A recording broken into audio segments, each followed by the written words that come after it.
got him, I just resumed the recording, but we got him a camera. So as soon as he gets like all sorts of logged in here, he's only got one thing now. Hey. Hey, buddy. Talking about me? Yeah, No. I was telling him that you got a camera. It's about damn time. Listen. I'm late to the party, but I'm here. You're fine. You're fine. Let's see. After we do the email, we can take a break show-wise. I mean, if you guys don't need a break, then we'll just keep on recording, but we'll still say we'll take a break. And I'm going to put, believe it or not, after segment 2 for the break before we go into segment 3. So, Okay. I am looking forward to this.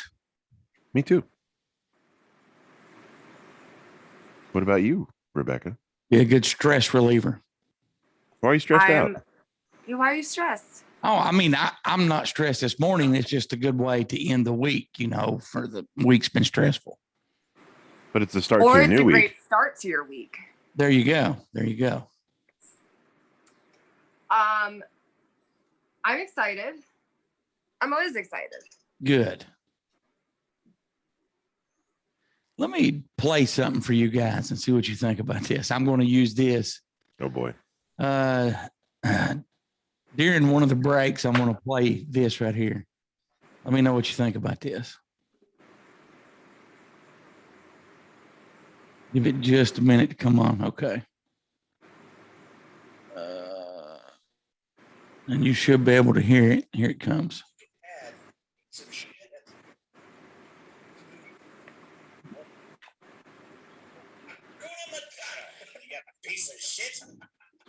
Did you hear it? Hakuna Matata, you piece of shit. Yeah. I found that on TikTok. I have laughed my ass off at that. Oh my God. All right. Do we have anything else to say? Because I'm going to start my Twitch. Nope. Good to go.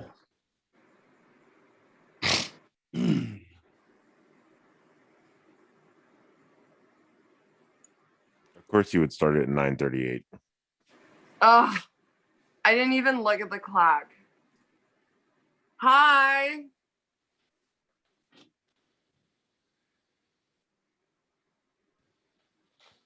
Grand Rising.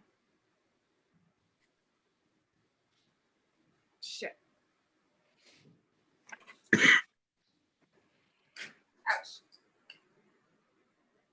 Hold on. You're good. I never know what she's doing back there. That's the mystery. It's something. Hakuna Matata. Yeah, piece of shit. Was that not funny though? It was amusing. It was amusing because I just picture it actually happening in The Lion King. Yeah. Way funnier. Same here. Same here.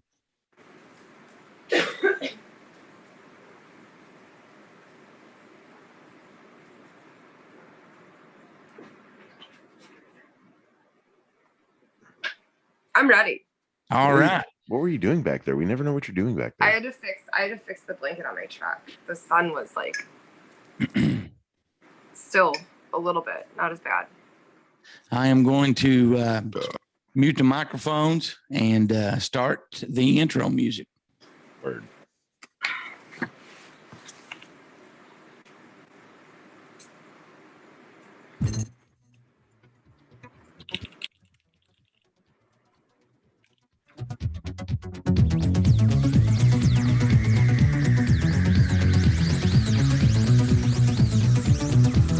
I have come here to chew bubblegum.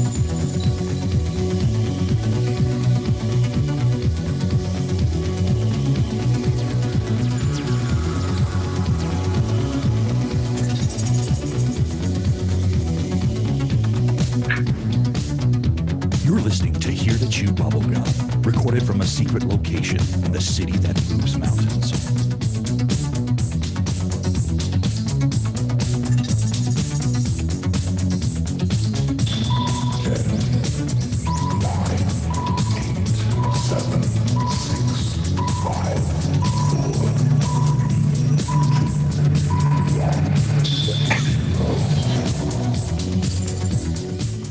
Greetings. I have come here to chew bubblegum and kick ass, and I am all out of bubblegum. What's up, flockers? How are you guys doing this morning? Oh, doing a lot better after that little dance segment we had on the opening.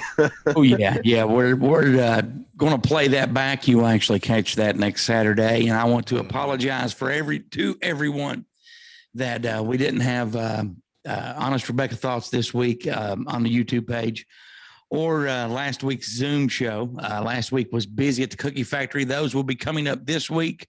We will be dropping a lot of content like it's hot. Drop it like it's hot. Drop it like it's hot. There it is. There it is. Hey, Snoop Dogg was just in a bad car accident. Oh, was he really? Yeah. Is he okay? Yeah. He lost a G, though. Oh, yeah. So that was just a joke. He really wasn't. No, he actually was, but he is okay. I never know what's real and what's not with him. What happened to him, Dirty Dan? Can you explain that to us? I didn't watch the full clip because it was on a talk show. Oh, I thought it was because you were too busy watching the Demi Lovato show. I mean, the one that you keep trying to find every excuse for not to watch. That one, yeah. I've seriously just not had time this week. I love how he brings stuff up on the show that he hasn't even watched yet, and then I get shit for it. How are you getting shit for it? Oh my God, I get shit all the time from the two of you. Oh, you didn't look it up yet? You didn't watch this? You didn't do that? Oh. Put your cock feathers away, sweetheart. So how's your guys' week been? Rebecca, we'll start with you. How's your week Been busy. Like the Cookie Factory's been busy. The flock has been busy. I've been busy. We've been busy. Like it's just, I don't know what the fuck they're doing to the time, but they're speeding it up and they need to stop. Oh yeah, definitely. Dirty Dan, how about you? How's your week been? Oh, the barbecue bit's been ups and downs, but you know, that's normal. It's been a good week. Good. You Not know, nearly as busy as the Cookie Factory. it's a start to a new week. So It is. And you choose to see my ugly mug first thing in the morning on the start of the week. I know, man. I know. Good for you. I'm a brave man. If that's not masochism, I don't know what is. Oh, we can start out reading some email now. The first, like 4 or 5 of these emails were emails that came into the radio show that we didn't get to finish last week. So we're going to read them here and on the radio show as well. The ones that we didn't get to read on the radio show. So Dirty Dan, take it away, my friend. All right. So the first email we got this week is from Kenneth. It says, hello, my name is Kenneth, and it's my first time writing in. A friend of mine suggested your show to me. I'm really glad that they did. It's really good, and I enjoy it a lot. What are your thoughts on the recent increase in UFO sightings? I think when the world shut down last year, that forced more people outside in their backyards. Things they would normally look over, they noticed. Do you think the government shut down things in hopes to get an increase in sightings? Thanks for taking the time to read my email. I'll listen for your answer. Well, Kenneth, I would just like to say, I'm glad you wrote in. Also, I'm really glad you got good friends that, you know, introduce us to you. To answer your major question, though, I think it is completely related, tied to the fact that everybody was stuck at home and a lot of questions were thrown in the air due to government choices and elections or one-sided elections. And I think everybody started just Googling stuff because they had nothing else to do. They realized they hate their lives, they hate their friends, they hate their families, and they can't do anything else. So they hopped in front of the computer and started looking at stuff. And then they just want to be able to find someone to relate so bad to because they're absolutely so bored that why not UFOs? Because everybody was already talking about it. It started being talked about right before the pandemic. So why not keep that wave rolling? I think that more people are noticing them because more people are waking up. And I do think that the lockdown had something to do with that. And like he said in his email, I think it did if you wanted to go out in your backyard, that was fine. And I think more people were doing that and were paying attention. As far as the government wanting people to see more, I don't think they wanted people to see more. I think they want to keep stuff hidden as long as they can. Yeah. What about you, Rebecca? What's your thoughts? I partly agree with Dirty Dan and I agree with Goose. Along with waking up more, like I think I talked about this last time, like as you wake up, as you expand your consciousness, as you start to accept and understand more things, like those veils fall, those realms start to become more apparent. Like you start to see shit that you didn't see before because you weren't aware of it. That goes into the confirmation bias, which is like you buy a yellow car, all of a sudden you see yellow cars everywhere because your brain is constantly trying to confirm the reality in which you told it.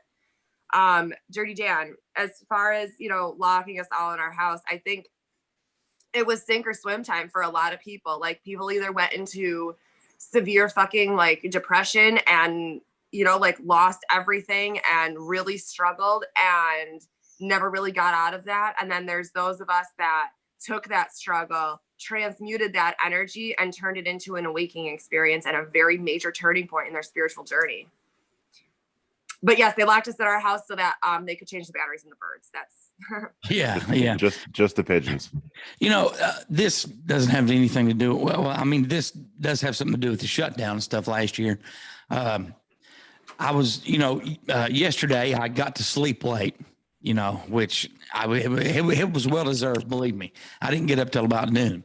But when I got up, about 20 or 30 minutes after I got up, I thought, it'd be nice to have a country breakfast somewhere from a mom and pop store. And I thought, well, I'll just go downtown.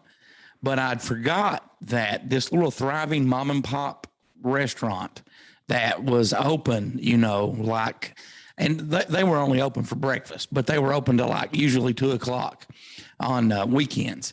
It had shut down and it's a clothing store now. And that, I started thinking yesterday, wow, and then I started thinking, there's no mom and pop businesses hardly left in the area I'm in, You'd be surprised how many are shut down in Lexington. Quite a few, huh? Yeah. And that's sad. That's heartbreaking. I mean, because that's how somebody made a living. Yeah. And I was thinking, and even after I talked to you yesterday, I was still thinking about this. And this was a very successful little mom and pop business. And they had, it was a good atmosphere. It's good people. And I'll give you a quick example.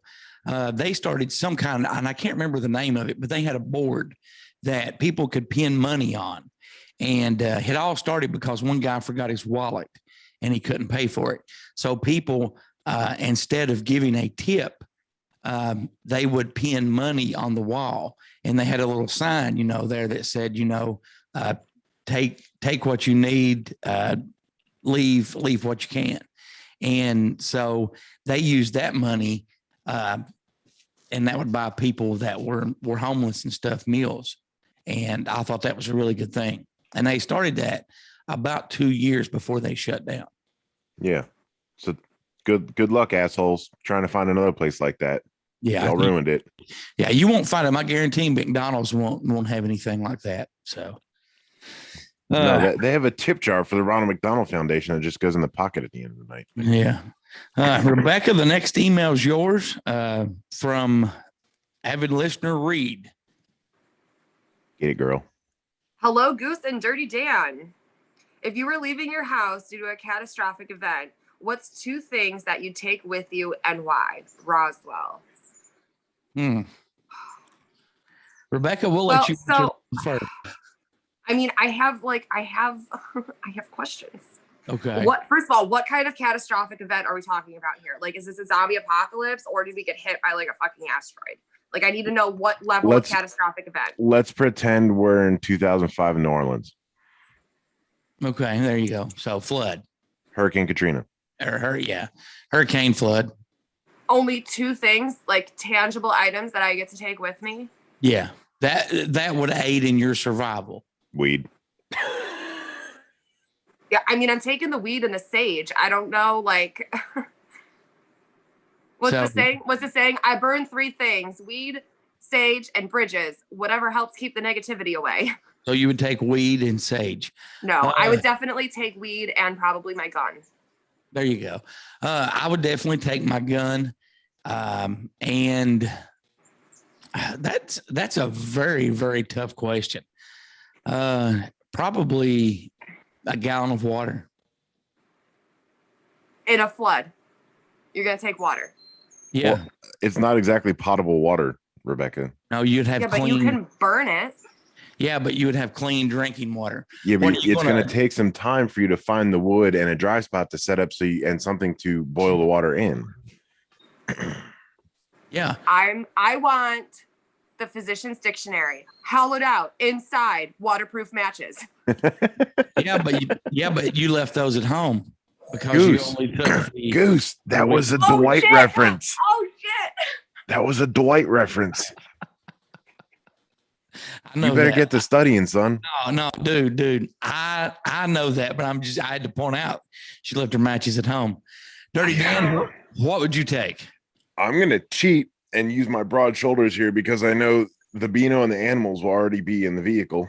I'm going to take my big army snatch bag, and then I'm going to take my backpack. So that way I can fit way more than 2 things in there. Oh no, dude. That's cheating. No, Yeah, I picked 2 things. No, I just happen to No. fill them with shit on the way. No. Don't hate me because of my resourcefulness. Oh Don't hate me. no. He didn't say what would you stuff in your backpack. He said, what's 2 things you Do would you Then see, I would Goose, take my full army bag and my full backpack. There we go. that You don't see how count. he splits fucking hairs all the Yeah. time? Yeah. That don't count, man. You've got Little 2 lady, you and I will have a talk later. You shut your mouth because it's Sir, waterfowl season. Sir, you have 2 things you have to pick. Backpack and an army bag. Oh. No. So Dirty Dan would take an empty backpack and an empty army bag. Listen, if anything, Rebecca and the Beano can both fit in that army bag to stay warm and dry.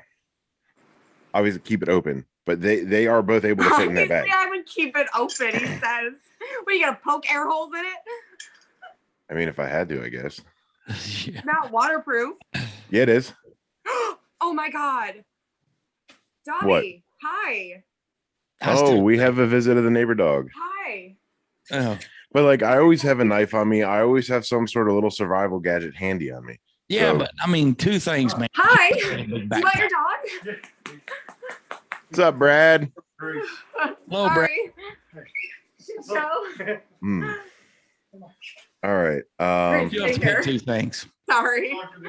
No, you're good. Good day, That Brad. scared the shit out of me. I did not expect to see that dog. Then I think I'd have to take a bottle of Windex. Okay. And a magnesium bar. Okay. That I'm not even going to ask why you take the Windex. Put that shit on everything. Oh my god.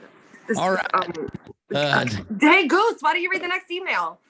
Very good idea, Rebecca. I think I will. Tara says, greetings. My name is Tara, and I just wanted to say hello and introduce myself. I'm new to the show and discovered you on the radio. I've listened to some of your podcast shows, and I can see that you put a lot of work into the show. The last show that I listened to was the Roundtable Show. When is the next one going to be? Bye for now, Tara. Hopefully sometime in December, we will have that. Thank you, Rebecca. Thank you. Thank you. What? Oh, are you on the Twitch? Yeah, she got my Windex reference. What? Go ahead and tell us the Windex reference. It's from my big fat Greek wedding. Oh, Windex. it's They Windex put on that shit on everything. everything. Like if you're sick, put some Windex on it. You like broke your arm, put some Windex on it. It's flammable. You can do a fine mist and it'll help light the magnesium bar off because you shave the magnesium bar and it's super hot. Or if you just douse a little bit on there, it puts it out. Look at that.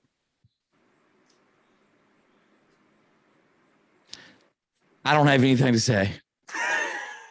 When's our next round table, Goose? We will have it sometime in December. December. Yes. Dirty Dan, next email is yours, my friend. All right, we have Mike writing in. Says, "Hey, Goose and Dirty Dan, happy October and happy anniversary. with the show being in existence for a year, is there anything that you'd wished you'd done during that first year that you didn't get a chance to? I'll listen for your answer. Roswell to all. Goose. I wish that we took the show on the road. We've still not really got to do that, but we couldn't. But hopefully next spring and summer, we will get to take the show on the road. How about you, Dirty Dan? Since you've been coming on board, is there something that you wish that we've done that we've not been able to do yet? Got me on board faster. Okay. Rebecca, same question. I had listened to you for months before I came in. My world, I mean, everything has already gone so above and beyond what I ever thought that my life would turn into. So. Well, did he tell you about some big news that we're going to share with the audience in a couple of weeks? Did he tell you about that Friday? Or Saturday? I think so. I Okay. think I know what You you're mean talking the about. text that you sent me that I showed her? Yeah. Okay. All right. Good. Rebecca, the next email is yours. And I don't think that this person has wrote in before. I think this may be their first time. So this is from Seeking Peace. Hello, here to chew bubblegum. I wanted to share this with you and your audience. In order to achieve a better world, we must first have peace on Earth. If we succeed, I think in time humanity will have to build and maintain a frontier towards space and to become very observing of the skies. Report any and all foreign visitations. Roswell. So I agree that to achieve a better world, you have to have peace on Earth. In order to have peace on Earth, though, you first have to have peace within yourself, because the macro affects the micro affects the macro. It's all interconnected. And as you raise your vibrations, even if you start with one person at a time, even if that one person is yourself, that's going to help with the ascension. That's going to help us get to this better place, this euphoric state of living, and the complete opposite of the bullshit that we're dealing with now. And I think that hyperdimensional travel and all of that will become available. And as far as like reporting any and all visitations, I don't think we'll have to, because that world won't look at all like this one. There won't be news reporters. There won't be government establishments. There won't be any need to report it because it'll be a common occurrence. I totally agree with you. You know, we do have to conquer all the issues on our planet before we're able to succeed in anything else. And hopefully, you know, we will do that. I think that something is going to have to happen on our planet for us to do that. And I think that that's something we'll see in the next 5 to 8 years. Dirty Dan? I don't know why, but like just that wording is giving me, these are not trauma flashbacks, but these are just flashbacks to coming up in the Catholic Church and the thing they would always say after the Lord's Prayer. And it's making me mad because I realize that everything that they were trying to drill down our throats and get us to pay for back then was for their own self agenda and not for the actual greaterment and betterment of humanity and the earth.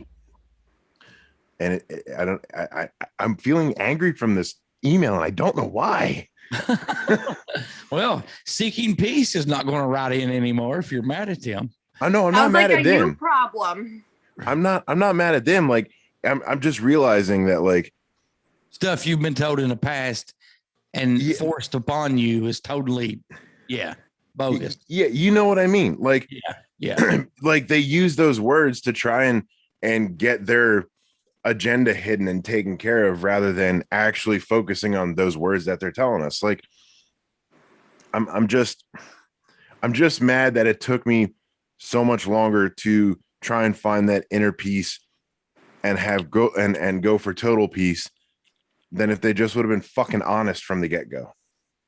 Right. Because we wouldn't be here talking about that if it was. Rebecca's got a follower.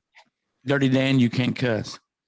But I totally agree. And Since fucking when? And get what you're saying there, dude. I'm never mind. But I totally agree and get what you're saying. And, religion is a hot button for people, hot topic. I have my beliefs. I'm a very spiritual person. And, but the next email comes from Todd. He says, "Hey, Goose and Dirty Dan, did you two happen to catch the Dracon's meteor shower earlier in the week? It was amazing. Thank you very much, Todd, for writing in. And no, I did not get to catch it. It was fucking overcast as hell here. So, well, even if it was clear, I still wouldn't have had time to be able to catch it. What about you, Rebecca? Did you catch the meteor shower? You didn't? Okay. No, Dirty Dan, the next one's yours, brother. There was a cloudless spot in the sky that night. So we have a Seth fan, and if anybody's confused, that is Seth of Seth's Daily Podcast and his segment on Here to Chew Bubblegum. It says, "Hello, everyone. I'm not going to give my name. Okay. But I'm from the same place that Seth is from. I've known him since he was a little fellow, and I just wanted to say that I enjoy him on your podcast and the radio show. He's grown into a fine young man. Seth fan, I couldn't agree more." Yep. Thank you very much for writing in. And Seth's also started a online radio station. We will have a link on the website up soon. I was in the process earlier this week of updating the website. I'm still not completely finished, but we do have clickable emails. You can click on those. We have our pictures on. Ned and Elliot did not. I didn't put their pictures on because in the past they didn't want their pictures on. So I just removed that whole section, but you can still email Ned and Elliot. And Rebecca, the next one is yours. This is from A1. I almost said alone, but there's no L. Hello and greetings. I'm a new listener, and this is my first time writing in. Here's a theory I wanted to share with you. More than likely, the government is already traveling back in time to protect their agendas. I'm not sure if I agree with everything, but it seems logical. Old movies and TV series often show and still show things that were unthinkable back then. For example, touchscreen phones weren't a thing until 2006. However, this TV series Star Trek depicted them as early as the 1960s.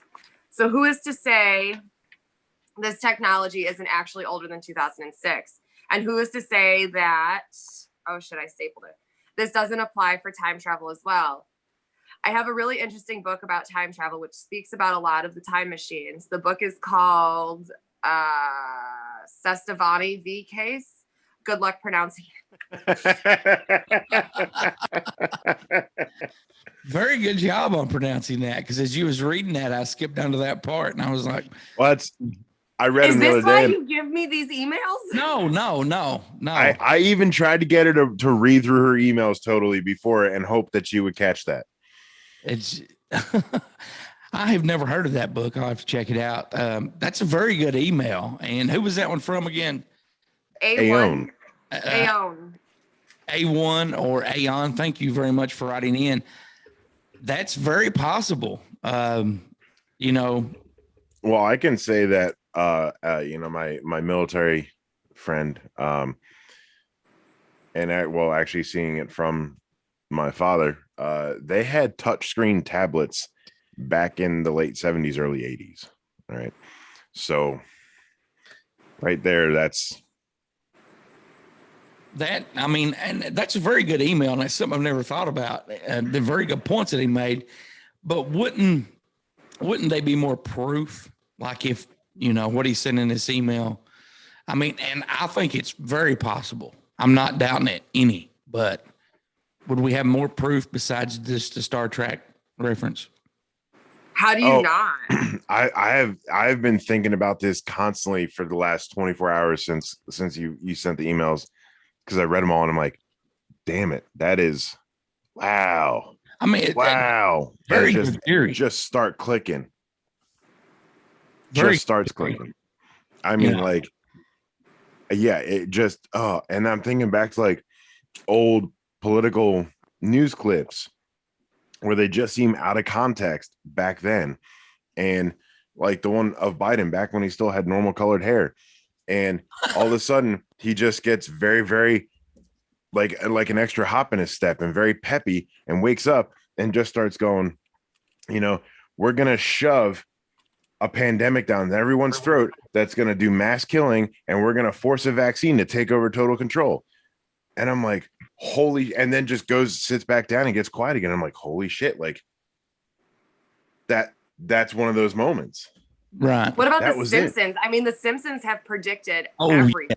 yes, they have. Well, Family Guy, American Dad, all those, anything Seth MacFarlane, because like I told you, Rebecca, I swear Seth MacFarlane is like the antichrist of government people, and he does not care, and he will expose any and everything that he can ever get wind of going on through his cartoons, because everybody just brushes it off going, it's just a cartoon.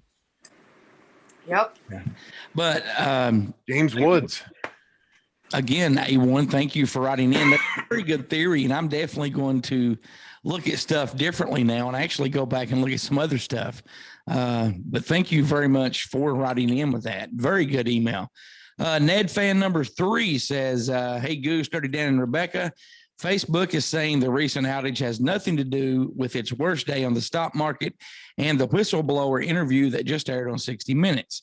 This seems improbable, to put it mildly. Many in conspiracy circles believe that this is all a 1-2 punch from some organization behind the scenes to stop social media titan, or at the very least, slow it down. Facebook insists that this was just an internet DNS problem and will soon be fixed.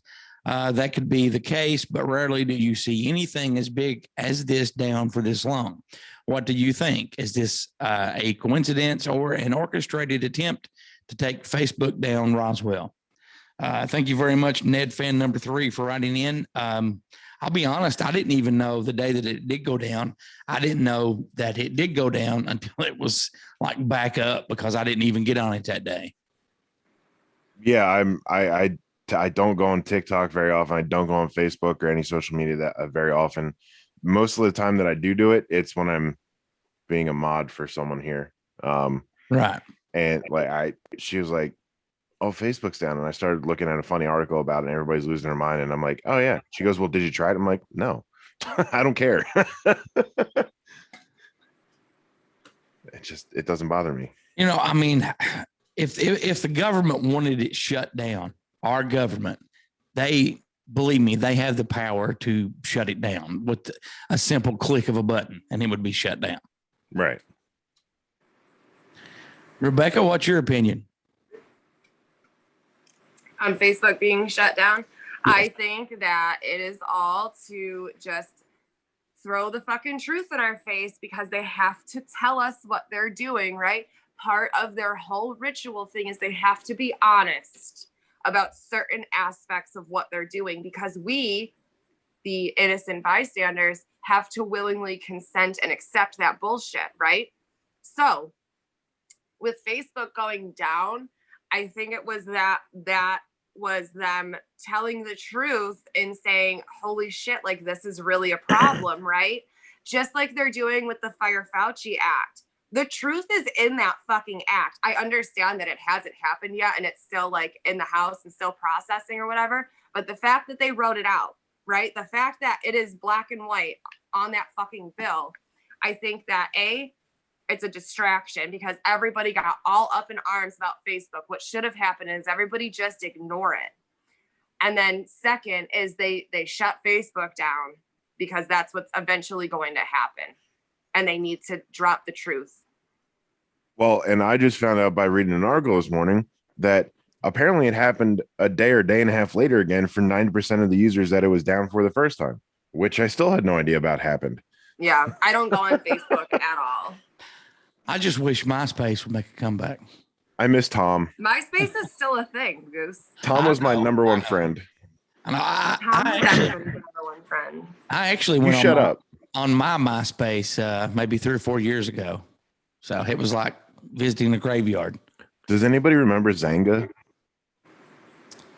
No. Yes. Yeah, there we go. I watched it clicking. I had did ICQ back in the day, but I don't think I ever got on Zanga. ICQ. Yeah, that's way before your time. Goose. Windows wasn't even a thing yet. You were still in MS Dot. Well, no, ICQ was cool. ICQ was cool.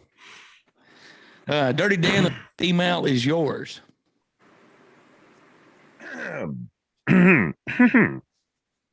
We have Timothy writing in. It says, "Hey Goose, it's Timothy. Hello. It's been a while. It's been a while since I've written in.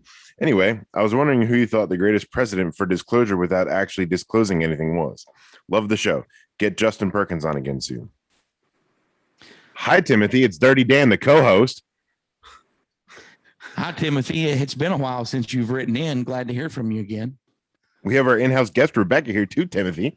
No, Hi, not Timothy. Yes, she's part of us. So, That's why I said our special in-house guest. yes. Well, then, It's permanent guest. yes. Permanent guest. In-house. You are our in-house guest, Oh. meaning you are a part of it, and it's a guest. You're a guest. You're a treat every time you come on. Just take your empty bags and go play in the water. Listen, even some of the flockers got that. All right, that if anything, that army bag will provide shelter for my wife and daughter. All right. Thank you, Sarah. From the by the way. rain. Sarah. The bag is gonna provide shelter from the rain. Let's see. An umbrella would have been a more acceptable item. Yes, it would have been. Yeah, but if you're in the Or a bag, boat. it won't blow. I don't have a boat, and I know we'll never have a boat again. Fuck boats. Why do you want to put somebody in a bag? I mean, that's like That screams Dexter. yes, it does. Well, I'm sorry, you all cannot think logically. You're the one trying to shove your wife and child in a fucking duffel bag, okay? Let's not even talk about who's thinking logically or not thinking logically. I'm going to read the next email and not even give you an opportunity. Jasmine, found you through TikTok. I must say, I'm really digging the show. Do have one question. What is ear candy? It sounds gross. I am ear candy. Rebecca Candy. I am ear candy. Rebecca Candy. Dirty Dan is ear candy. Ear candy is a term that And some my of the angelic listeners- voice. I can't remember what listener came up with it, but way back, it said that the show was so good it was ear candy for him because he really enjoyed listening to it. Backing up just a second for the previous email, the greatest president for disclosure without actually saying anything, I think Ronald Reagan. What I'd about say- you, Rebecca? I said Rebecca. Then you can have your Why I turn. stopped. That's why I stopped. I'm still doing some research on Eisenhower. Eisenhower was a good one. Dirty Because there's something on the map and it has the Eisenhower first meeting, and then below his name it says 34 levels below POTUS and 34 levels above POTUS, and I can't find anything outside of 33 levels. Dirty Dan, who do you think the greatest president for disclosure without actually disclosing anything was? I am stuck between Harry S. Truman and Dwight D. Eisenhower. I think Ronald Reagan is a serious contender, and I think finishing up that for me would have to be JFK, but he kind of lost his head on the whole thing. So God, I think, oh my God. I think that terrible, man. I think Trump deserves to have his name on that disclosure list as well. I mean, look at everything that he's brought to light in one way or another. Whether you like him or don't like him, you have to admit he fucking stands behind his shit and he exposes things. yeah, but the thing, the email was who was the best president for disclosure without seeming like they disclosed anything. So it was the sneaky sneak. Trump was very adamant about disclosing stuff because he wanted to prove the corruption and everything that was going on. You got to, Rebecca, the sneaky sneaks. You got to do the sneaky sneaks. I'm going to read the next email, and then Rebecca will finish it out for us with one of our favorite emailers and listeners. Poison Apple says, hello, Goose, Dirty Dan, and Rebecca. First, let me say that I'm looking forward to the Office Challenge game. Also, when is the Antarctica show going to be? Thanks for keeping it real and searching for the truth, Roswell. The Antarctica show will be sometime probably towards the end of November. I think Eli needs to be back here for that. What for the what? Antarctica show. So I can Oh, blow yeah. his mind again. Yes, Oh, I yeah, just definitely. want to simply watch him crumble inside and get so sucked into the black hole as Rebecca tears apart his world. Well, earlier in the week, I saw and talked to Eli. I've not even shared this with you guys, and we were talking about some local stuff and events going on. And I said, I think we need to have a petting zoo, but we need to let the animals pet you. And he's like, "What?" I'm like, "Dude, you're going to lose the office challenge." Yep. So, a two-way zoo. He's probably still stuck on trying to eat worms. We just had a comment come in on Twitch. The funeral note from George W. Bush Sr. They know everything.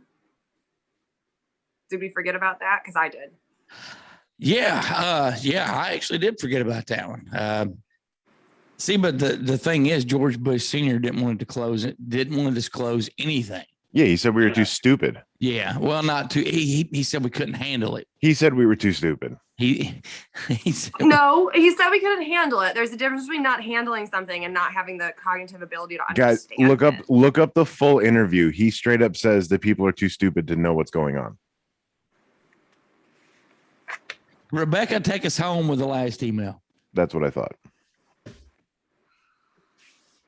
I don't even know what that first word is. I told you to read the emails. I tried to did save you read like the I did email last night. And I was hoping that it would just manifest itself to me. Anaxagoras. Anaxagoras. All right. Howdy Goose and the gang. Anaxagoras once philosophized that humans originated from aliens from outer space. I agree. I'll never forget first learning this and how almost everything here on Earth works and starts as a seed and grows into something more. No seed produced the same identical thing. And how does old saying go? No two humans are exactly alike. This has been resonating with me a lot here lately. My condition going public a few weeks ago back here on Here to Chew Bubblegum and the unexpected passing of Uncle Herb has opened my brainwaves like never before. These past few weeks, I've traveled down some windy roads intellectually.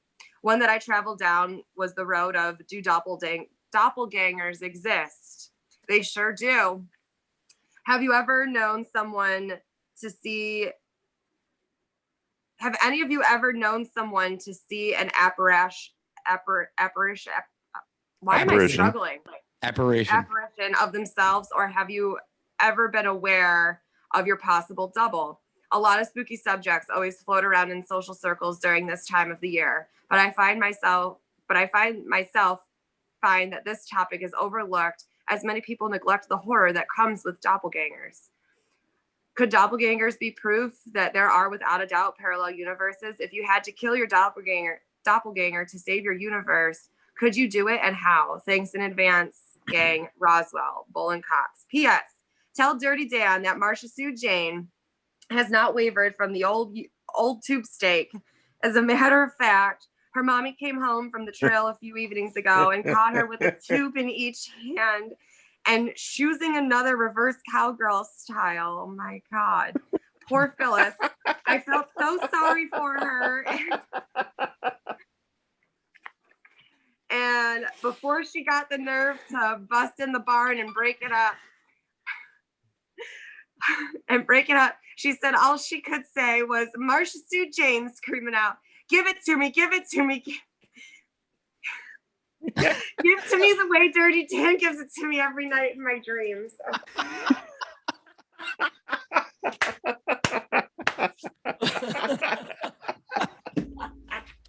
And an email from one of our favorite actors, Mr. Bowling Cox. So the question is, if you could I don't kill, even know what the fucking question is anymore. if you had to kill your doppelganger to save our universe, could you do it and how? I know Dirty Dan would do it, and he would put him in a sack. False. How would you do it, sir? I could do it. I definitely could do it. But the way I would do it, I don't know if I want to share that on air. Why? It's going to save our universe.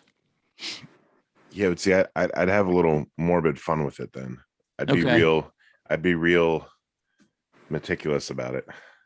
Well, I am just going to say that I would do it, and I would let my doppelganger get bit by a poisonous snake or any snake, and he would have a heart attack. So you'd make it look like an accident. No, because he's my doppelganger. I don't like snakes. And even if I got bit by a non-poisonous snake, I would probably have a heart attack. So I'm saying that's how I would do it. So are you yourself going to trap and harness this snake in order to have it bite your doppelganger then? Yes, if I had to save our universe, I could muster up the courage and do that. So then couldn't your doppelganger then muster up the courage to beat the snake to save his universe? No. No. No? Your logic is flawed, buddy. I'm with Rebecca on this one. Because I would have him I would have his hands tied up. You were going to say handcuffed, you little kinkmeister. Rebecca. Okay, this is taking a weird turn. And on segment 2 today, we have... and Rebecca, it's shazooing. It's shoesing.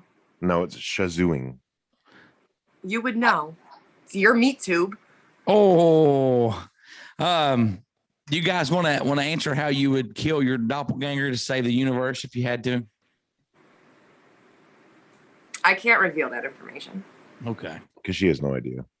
Okay. Dirty Dan. Axe throwing. Why? Because it's vicious and it makes you feel like a man. I want to go to war. Want a lightsaber? Sounds good. It just I go on the premise of chances are if I was in that situation, like an apocalyptic style to save our universe, chances are I would have a hatchet or an axe in my hand. And Rebecca has a sword in her hand. It's a Nerf sword. Hey, it doesn't matter, man. A sword is. It's a sword. Hey, I have a question, Dirty Dan. Would that sword fit in your empty bag of survival gear? Absolutely. Even if it was full, it would still fit in there because it's foam. Oh, okay. Okay. I want to thank all of our listeners for emailing in. You can always call, text, or leave a voicemail by calling 606-373-3396. That's 606-373-3396. Dirty Dan, how can they get in touch with us by email? Well, they can email Goose at goose@heretotchewbubblegum.com, me, Dirty Dan at heretotchewbubblegum.com, and Rebecca at heretotchewbubblegum.com. Or they can email Ned or Elliot at heretotchewbubblegum@yahoo.com. And we're going to step away and take a short break and have a Kentucky spooky story as the month of October continues. And we'll be back with segment 1. And in segment 1, we're going to talk about the Zodiac killer supposedly being captured. What are you going to talk to us about, Dirty Dan? Oh, I got a couple cool different stories. The first one I'm going to talk about is a man who wants to trade a Russian spacecraft for a specific human skull. Oh, sounds very good.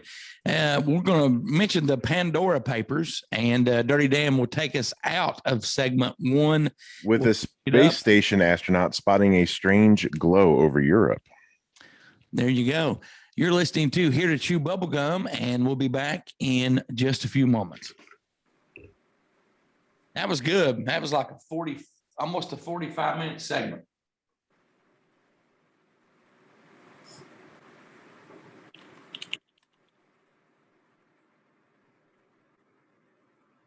Do you want me to pause the recording? Yeah, you can. I need to use a bathroom. Okay.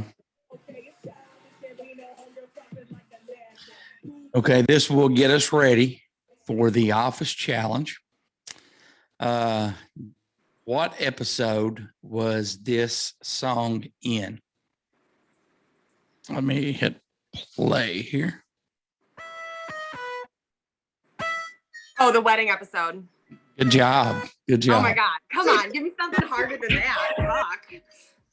Thank you. Far too kind. Dun-dun-dun-dun.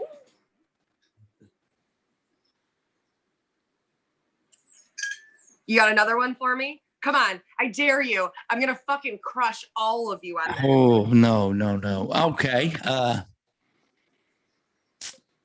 What was the name of the kid show that Michael Scott was on when he was little? And he sent Ryan back to the tape to get it.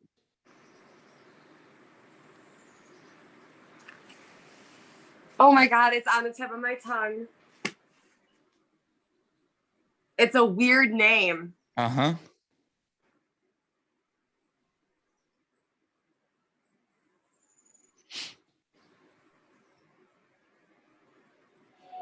Thank you, thank you, thank you. Far too kind. Oh shit. Thank you. Was a Fundle Bundle. Bundle bundle. Fuck. God, I knew it was something. I wanted to say like squiggles or something. But yeah, Fundle bundle. Yes. Fuck. Let's see. What was the last thing that Dwight said before he passed out in the in his hazmat suit? Oh shit.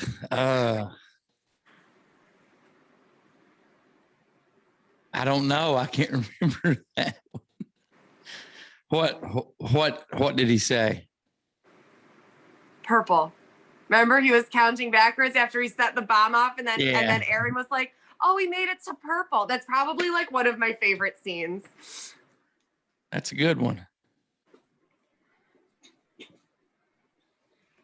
If you don't think my thoughts are honest, Martin, Martian, Monty, Eminem, you can get flocked and just keep scrolling.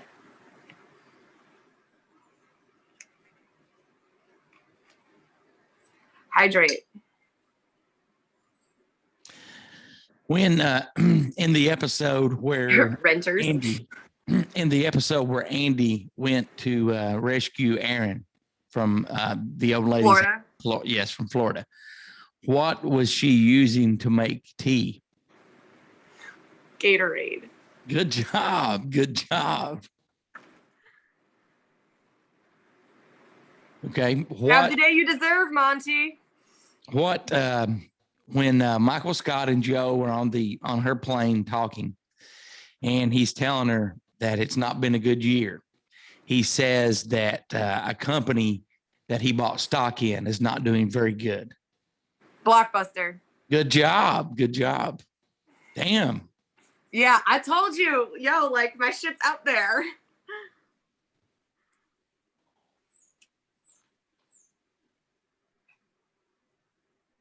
Can we get rid of Monty, please? I'm done with it. I'm not going to tolerate that fucking bullshit. Goodbye, Monty.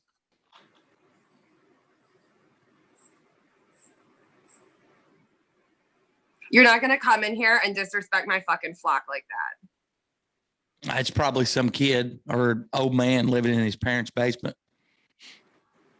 Thank you.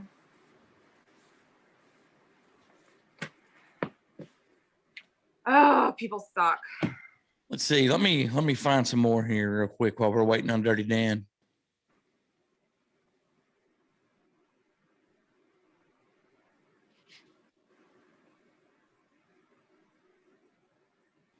What did ooh, let me see if I can think of a good one.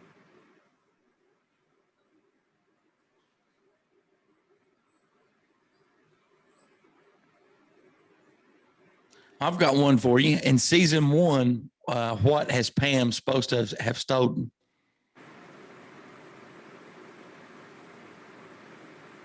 I want to say paper clips or Post-it notes. Post-it notes. Post-it notes. Can you name all of the characters? You don't need like their name, but like who they played that were replaced later in the series by somebody totally fucking different, and like the storyline changed. So like, are you talking about like Andy's parents were played by different There's people? one. My mom was played by a different person. Yep.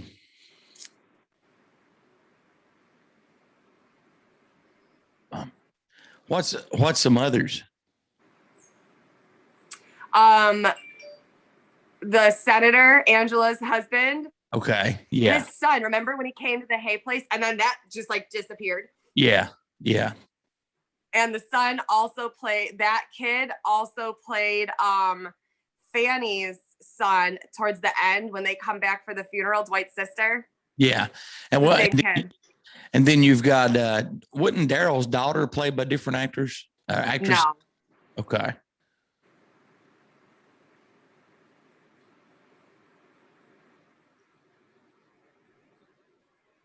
I'm trying to think of other questions to ask. Yeah, we're talking about The Office. We're doing an Office. You've never watched The Office? Who stole all of Michael's blue jeans when he was a kid? The foreign exchange student. Good job. Are you like reading these somewhere? Yeah. I'm reading them. Cheating. I'm trying to come up with like legit questions. He's fucking reading them. No. The first couple of I just pulled out of my ass, but these are legit ones. What's in Michael's thermos during the morning deliveries for the Michael Scott Paper Company? Milk and sugar. This one's easy. How does Michael burn his foot? Oh my God, the George Foreman grill. Because he wants bacon in the morning and he stepped out. And now he has the protuberance on his elbow. Who bought Michael the world's best boss mug? He did. Yes, he did.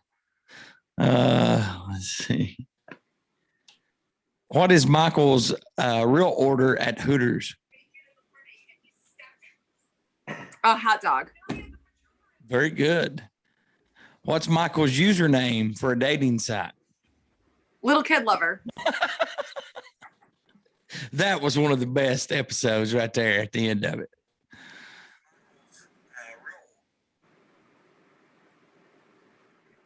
Oh, keep going. This is fun.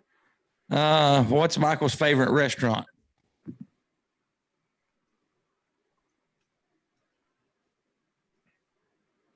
Come on. I know because they had Dundee Awards here. Chili's. Yes. He took big clients there. You lose. Oh my God. I've already won all of the other ones. What kind of car does Dwight drive? Pontiac Firebird. Thunderbird. Trans Am. Firebird Trans Am. Okay. Okay, I was close. What kind of music does he listen to get him in like the selling mood? Remember the one fucking headbanger music. Yeah. You still do this, Dwight? Go away, Jim. Shut up, Jim. Just leave the keys. Oh, Dirty Dan. Hey, Dirty Dan. What was the name of Michael's show that he was on when he was a little kid? Bundle. Very good. He was listening. Don't even let him fool you. I was screaming it, and then I realized that you couldn't hear me. So he already heard all the answers. No, not all of them. You were in my pocket for a while, so I didn't hear everything. I'm gonna go ahead and hit record, and I'll let you bring us back, Dirty Dan, when I just point there. AKA Rebecca. Mm-hmm. Yeah, Fairy Magic. I saw that one. You're listening to Here to Chew Bubblegum. And welcome back. I'm Goose. I was surprised Rebecca didn't jump in there as she normally does. I'm Dirty Yeah, Dan. gotta keep you on your fucking toes, man. I can't do it all the time. You'll be expecting it then. That was the lovely Rebecca Short. And we also have Dirty Dan. What is this talking that you're doing? The ear and eye candy. ASMR. Yeah, that's it. It's like that one guy on TikTok. Hey, you buddy. Come on in. We're going to make potato soup. So have you guys heard about this independent? Well, hold on a second. Okay. Wait, what? You have never saw that guy on TikTok. He's got like a massive following. He has a beard and he's always making stuff, or he's watching movies or fixing popcorn, and he starts all of his TikTok videos out. He's like, hey buddy, come in. Can we We're gonna make some popcorn and watch Jaws. Can we address your Twitch comments real quick? Mine? Yeah. I'm smiling like a sissy in a dick factory.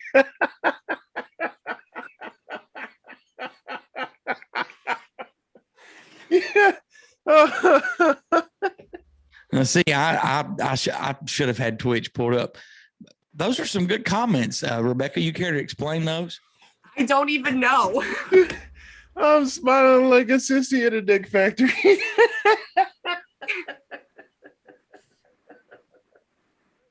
Dirty Dan like that one. I did. Whew. So, did you guys hear about earlier in the week, the independent group claims that it solved the mystery behind the identity of the Zodiac killer as law enforcement continues to investigate? Did you guys hear about that? Yeah. The Zodiac killer who terrorized the San Francisco area in the 1960s has finally been identified. That's what this group of cold case investigators say. The case breakers, a team of specialists who have worked to crack a number of America's most high-profile unsolved cases, claim to have uncovered the Zodiac killer's identity on Wednesday.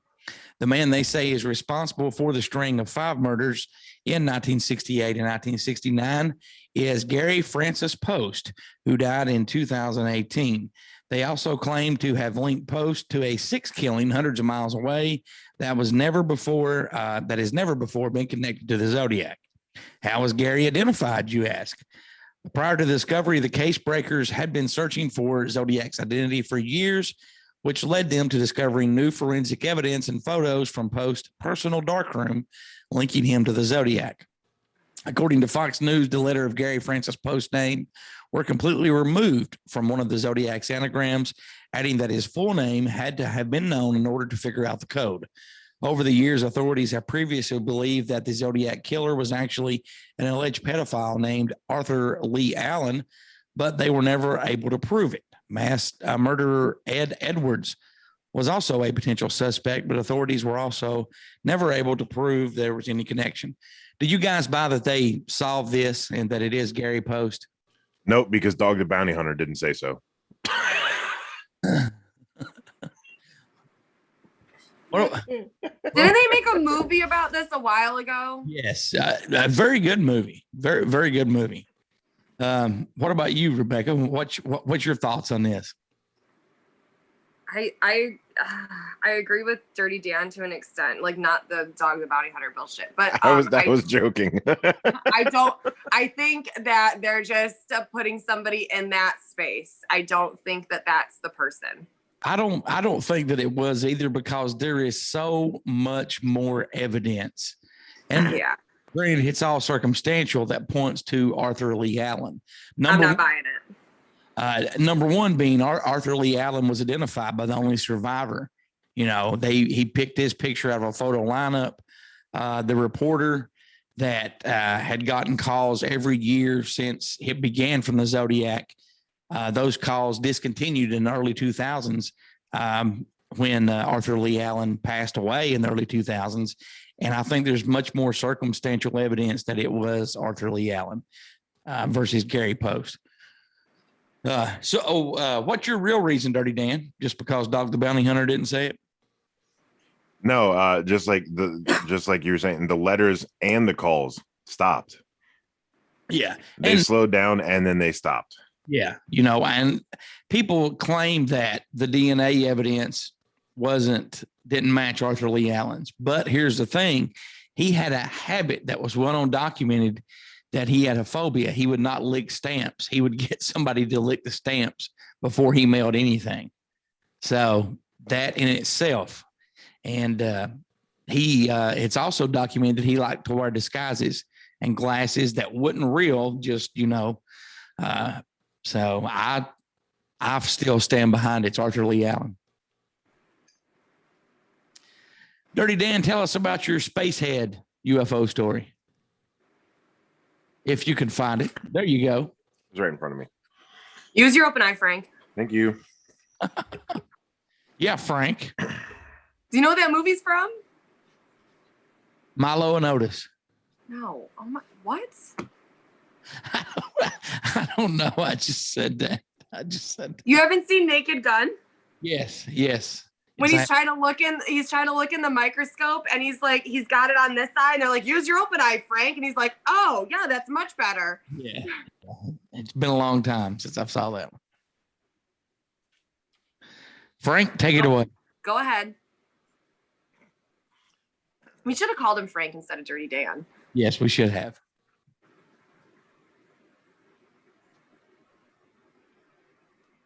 Go ahead. Wait on you. Are you froze? No, don't let him fuck with you. He's not frozen. Just doing what you did, Goose. Just not having stroke face about it. So anyway, titled, A Man Wants to Trade a Russian Spacecraft for a Specific Human Skull. Man is attempting to trade one of the Soviet Union's early spacecraft for a specific human skull from the mid 1800s. One of the early spacecraft may be, in fact, traded for a specific human skull if the bargain is indeed struck with a Kazakh businessman. In 1988, the Soviet Union constructed the first Buran-class space shuttle, which was later superseded by the second Buran class named Burya. The Burya shuttle, despite being a piece of Soviet Union history, is now a bartering piece for Kazakh businessman Doran Musa, who claims he owns the shuttle. The Burya shuttle is at storage in a warehouse in Baikonur, and in early 2021, reports came out about it being covered in graffiti. In a report from RT, Musa says he's willing to exchange the Burya shuttle for a specific human skull, the skull of the last Kazakh Khan, Kenisari Kasimov, who led a rebellion in an effort to separate Kazakhstan from Russia. So far, reports indicate that there is no known evidence for how Musa obtained the shuttle, or even where Kenisari Kasimov's skull is. Ars Technica translated a sentence from Musa who said, "It is not water that flows in our veins, but blood, and it has the scent of wormwood." I don't know what that means. However, I'm very curious as to how someone procured the space shuttle. It is, in fact, covered in graffiti, as it was said. And I'm very curious how this guy has this skull. And I want to know why exactly he wants this skull. Doesn't that pique your curiosity? Yes, it does. Like, what is he going to do with it? Why does he want that specific of a skull? Maybe he wants to DNA test it How's he going to prove it, though? with the DNA test results. From the mid 1800s? No, he's going to use 23andMe. Oh my God.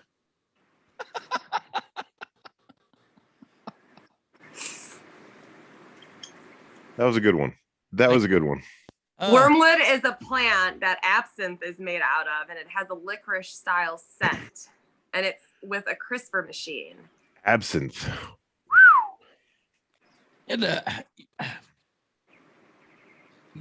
Going back to the skull, a lot of stuff like that is hidden. You know, there's supposedly some skulls that were found on Antarctica that are humanoid type features that, you know, it's kind of up in debate on if they were really found there. But I think that they were, because they're, you know, hushed on government files and documents. You can't find anything that's been released about it. And I don't know, man. I honestly think that if we knew the truth about Antarctica, that would solve a lot of questions about a lot of things. Or would it just lead to even more questions? I think it would solve a lot. What about you, Rebecca? What do you think? I agree that it would solve a lot of questions. However, in Zen, like as you get closer to source and within yourself, there's a quote. It's in Zen, you don't find answers, you lose questions because you just know. Right. I mean, and we'll talk about this more when we do that. When we do the Antarctica episode. But I do want to say, just go back and search on Google, on YouTube for Robert Byrd Antarctica interview and watch his interview that he gave after that. That's all. Speaking of which, that reminds me. Can you please send me? Do you remember when we did the Antarctica thing, and was it when Cronkite was on the show and he read the entry from Yes. Admiral Byrd, or was it you? Can you send me that? I have a flocker that asked about it, and I can't find that. Yeah. I'll Cronkite actually dug that up, so I will get in touch with him and have him send that to me. But Okay. yeah, definitely. Or you could just listen to the episode, Rebecca. Well, I don't think I want the physical copy he of got it. it from, though. Okay. Like he said, the Pandora Papers. Did you hear about that big leak that happened earlier this week? one of the biggest leaks ever of offshore data that exposes financial secrets of the rich and powerful. Wasn't it like 11.2 terabytes or something like that? Yes, it was. It was branded Pandora Papers, and the files are from companies hired by wealthy clients to create offshore structures and trust and tax havens such as Panama, Dubai, Monaco, Switzerland, and the Cayman Islands. They expose the secret offshore affairs of 35 world leaders, including current and former presidents, prime ministers, and heads of state. They also shine a light on the secret finances of more than 300 other public officials, such as government ministers, judges, mayors, and military generals in more than 90 countries. The Pandora Papers reveal the inner workings of what is a shadow financial world, proving that a rare window into hidden operations of global offshore economies that enable some of the world's most richest people to hide their wealth and, in some cases, pay little or no tax. The biggest thing that I took away from this is if people say that there's not a shadow government or, that's not possible, it is possible based on these, file leaks, because how could you have a shadow financial world if you don't have a shadow government or somebody behind the scenes pulling the strings? I was gonna say the government's just involved in it as anyone. And that's, I could go on and on and on about people with, what they do with their money and this and that, but I'm not a financial advisor. It's just simple. You cannot take it with you when you're gone. Why not do stuff to benefit and make the world a better place? That's all I'm going to say about that. Well, like shit mess Heather said, the Prince of King of Jordan buying American land, the South Dakota Bank holding $350 million in offshore accounts. Like, come on. Yeah. It's everyone. It's worldwide. It is I'm just going to say it's a good reason why 9/11 happened, for missing money. 9/11. Never mind. Wait. Back up there just a minute. What do you mean by that? Can you clarify that? Well, I still firmly believe that 9/11 was at least partially an inside job. Right. And remember all that billions of dollars that went missing that was due to be trialed for. Right. And then we had the biggest distraction of all time. Nobody has talked about it since. Bless you. Ow. Thank you.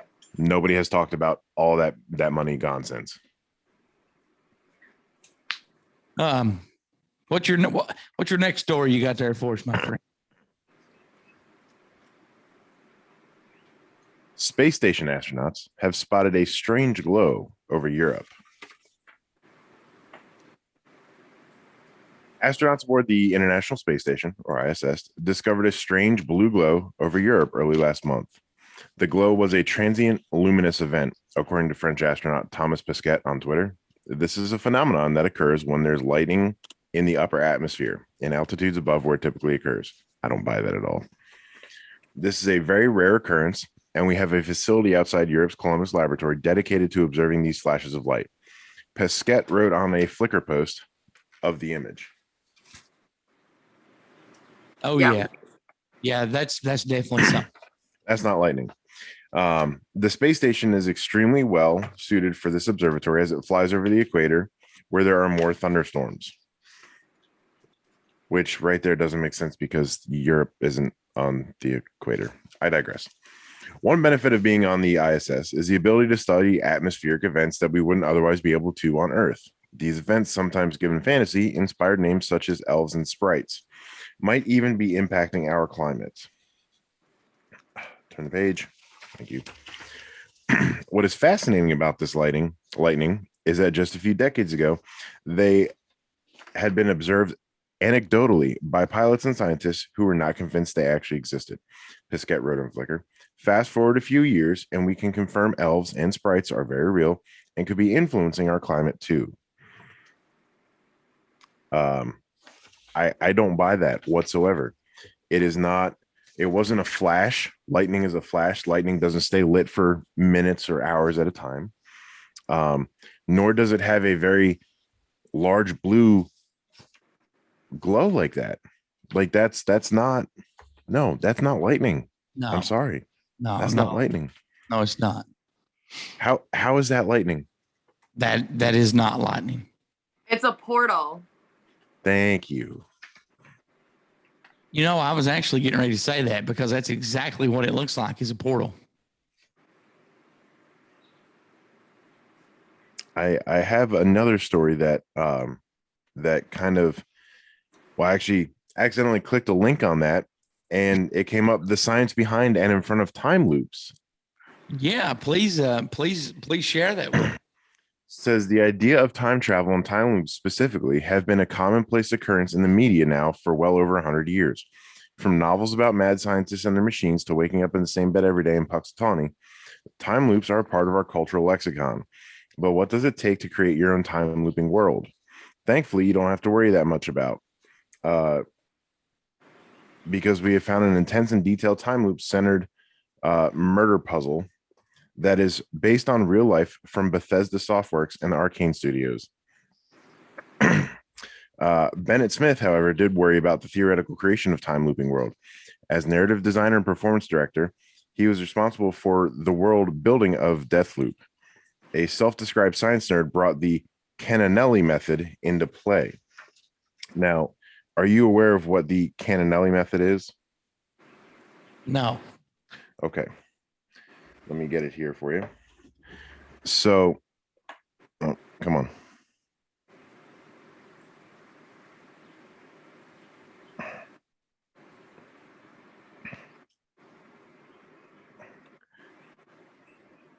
Are you pulling it up? I am. Do, do, do, do, do, do, do, do. Well, I had it ready on my phone, but I'm using my phone for something else. So, Do. yeah, okay. So Oren actually put it in there. So they are referencing time loops to the way it's a cooking method. A cooking method? So that is what they're referencing for time loops. Essentially every time loop is another Canonelli method in the dish. So they all kind of exist parallel to one another. That's why they said that. Right. It can get a bit confusing, and it's always best to start at the beginning of it. So the best approximation of the beginning, if we're in a time loop, is the theoretical science behind time looping. In physics, there's something called a closed time-like curve, which is, in its most simple form, a line of time that closes and returns to the starting point. So a time loop, if you will. This theory is supported by the idea of loop quantum gravity, which theorizes that space and time are woven into a series of loops. Despite that, there aren't actually a lot of hard and fast rules when it comes to portraying time loops on screen. But you get to sort of establish those rules and figure it out how they work in the world then. Is time looping the same as time traveling? According to Smith here, the answer is, well, a yes and a no.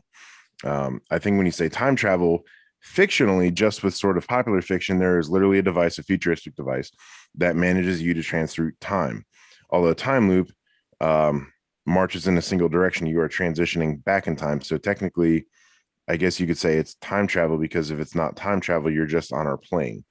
And to clarify, time loops are not time travel except when they are, which is always and also never, just to add some more confusion in there.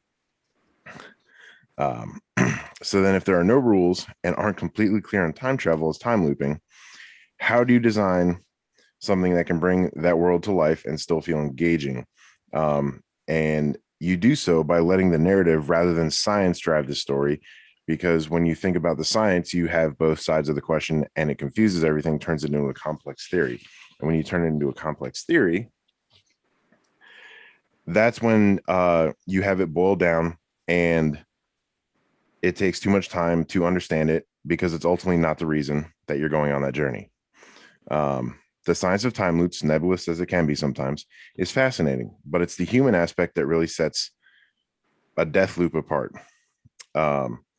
we've all had those moments where we thought of the right thing to say and 20 minutes later, or wished we could go back and just do one thing differently. Maybe it's a fantasy that we would be smoother, cooler, or more composed if we got a second chance. Or maybe, as Smith says, it's just that humans are afflicted with this sort of regret syndrome.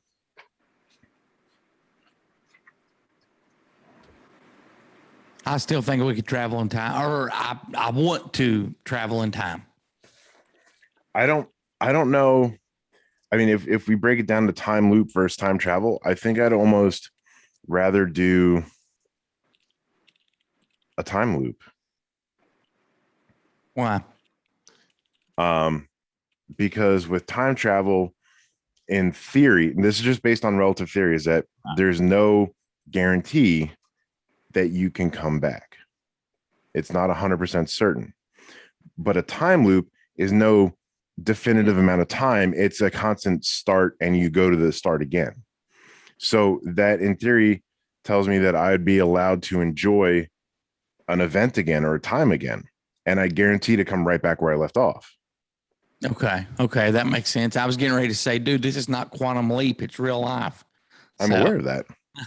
No, but what you said totally makes sense, and I think that I actually agree with you. So I'd rather be in a time loop. What about you, Rebecca? You took the words.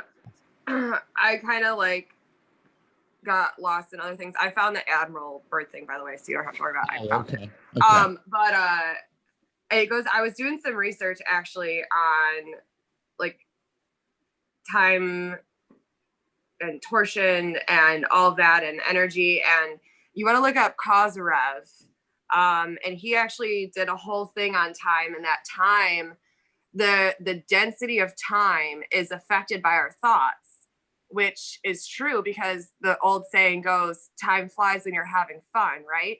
So if time has already happened and time is not linear, it's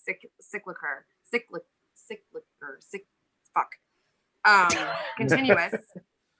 I can't speak today. It's continuous, right? So if time is continuous and then you're just putting another loop in that time, like this has all already happened, right? So you're just like making another loop in that time continuum.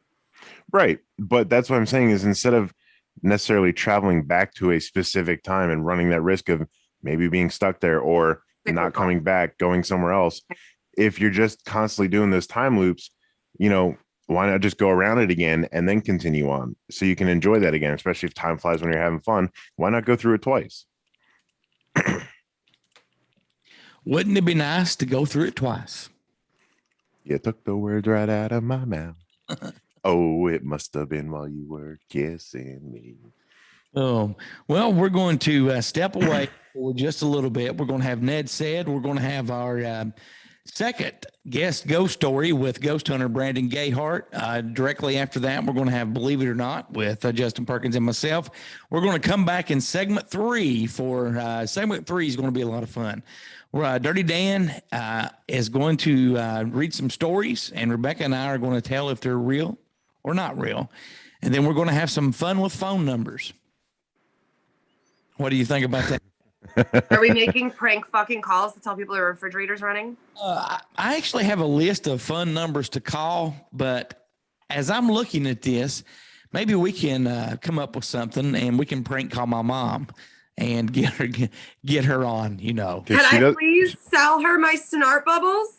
Yeah. Well, actually, we will take a break, and when we come back after Ned said and the guest ghost story and Believe It or Not, we will plan out what we're going to do, and we may call my mom. I knew this was going to turn into Crank Anchors. What are you listening to, Rebecca? Here to chew bubblegum. Walk around and find out. We'll be right back. That was a great segment right there, man. It was. It was going to turn into Crank Anchors, huh? Uh-huh. The irony of generations of prank calls as kids, and now we can get the robocalls for our extended warranties. I'd just like to address that is a real thing, because I am an inspector for those said extended warranties. So as annoying as it is, You can have someone like me come out to verify that you're not trying to do fraud. It does happen. I promise you. Are you guys good? You want to continue or do you need to take a break? Anybody? I just need to pee really quick. Okay. Well, you want to take 5 minutes and we'll come back? Yeah, I'll come down for a smoke quick. All right. Hi, puppy.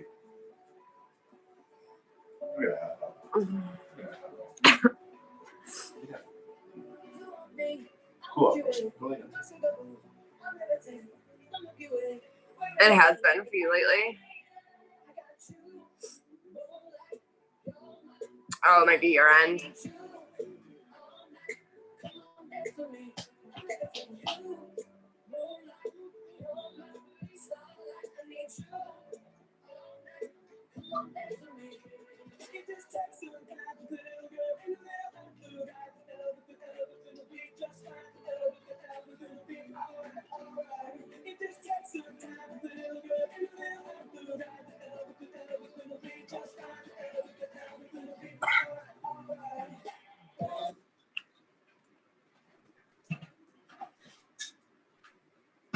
Can you give her a Terry?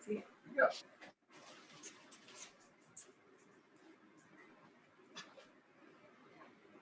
Bye. Oh, how sweet. If you guys were on Saved by the Bell, they would go, woo. Wow. Tell me you're old enough. Right? Yeah. Y'all can go ahead and say the old jokes thing. That's fine. You just dated yourself, Goose. You did it to yourself. I don't care. Saved by the Bell was a good show, and they would have went. It was. Woo.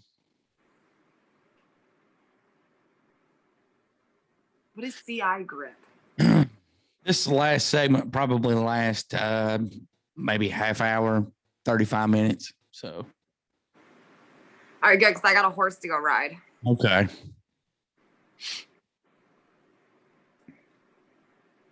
And that's not like an innuendo or like I literally have to go ride a horse. Right. We're not talking about Dirty Dan. No, you know you're talking about a real horse. I was telling her this next segment, Dirty Dan, will last like 30, 35 minutes. And she said she had a horse to go ride. Yeah. She's not talking about me. So, I'm going to go ahead and hit record. And whoever wants to bring us back when I point at the screen.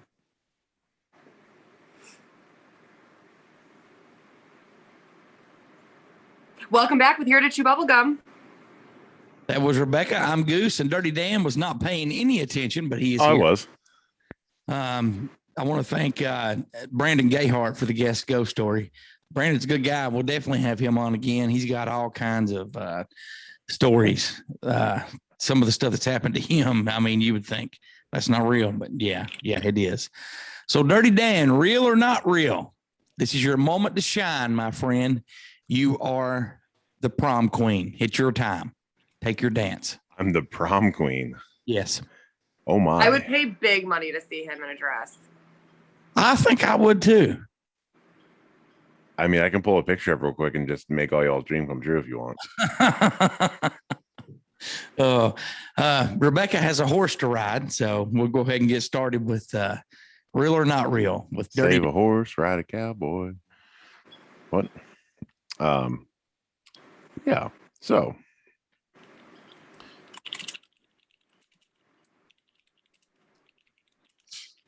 Rebecca, please quiet your keyboard typing. It's distracting the prom queen. Is it actually you typing on the keyboard? I was typing. Oh, I thought it was Dirty Dan the way he was turned around and No. My keyboard, I would be like this. oh, Not giving you my side profile. Come on, Goose.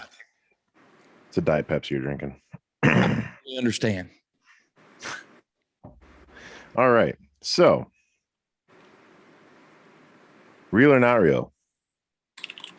Florida man wears a fuck the police shirt to court and wins the case. Not real. I wasn't listening. What'd you say?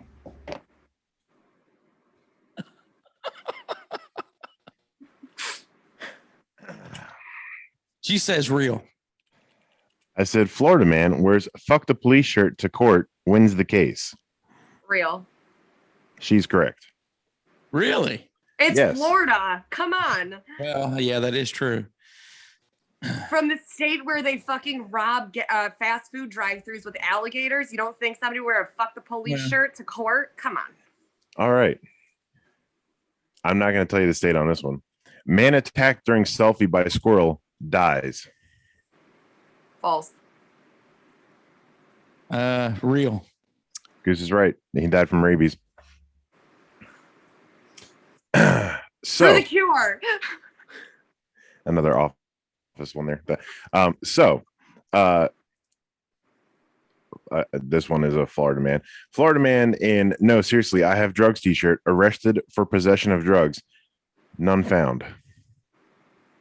True. Not real. Not real. He did find there were drugs found.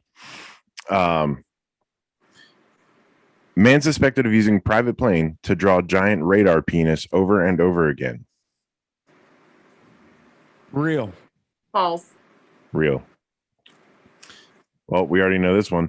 Florida man charged with assault with a deadly weapon after throwing alligator through Wendy's drive-through window. Real. Convicted of attempted manslaughter.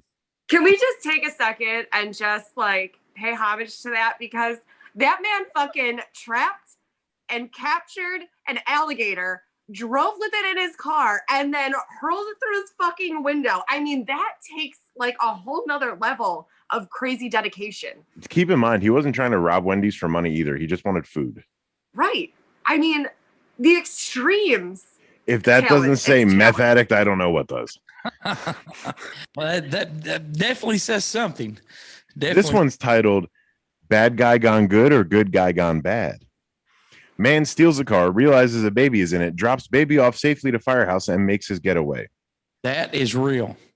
Real. Yep, that is real. All right. I'm having a Super Troopers moment here. Cop claims Burger King put dirt in his food. Investigation revealed it was actually seasoning. Real.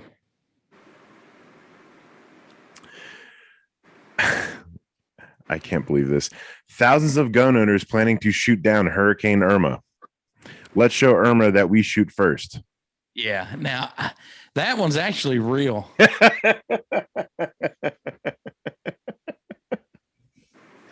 Rebecca, tell me if this is real or not.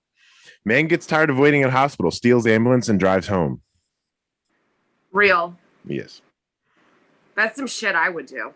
Was the hurricane one real? Yes. Oh, yes. Yep. There's actually a petition with over 100,000 signatures to join the armament against Hurricane Irma. I actually. How the fuck are we going to shoot down a hurricane? We can't even handle the mosquito issue. I have no idea, but I actually do remember hearing about that. All right. So, man tries to rob GameStop while wearing transparent bag on his head. Claims you can't see his real identity. True. Yeah, real. Yeah. Thank you, Georgia. It looks like he took a Dasani water bottle case and put it over his head. I mean, semantics.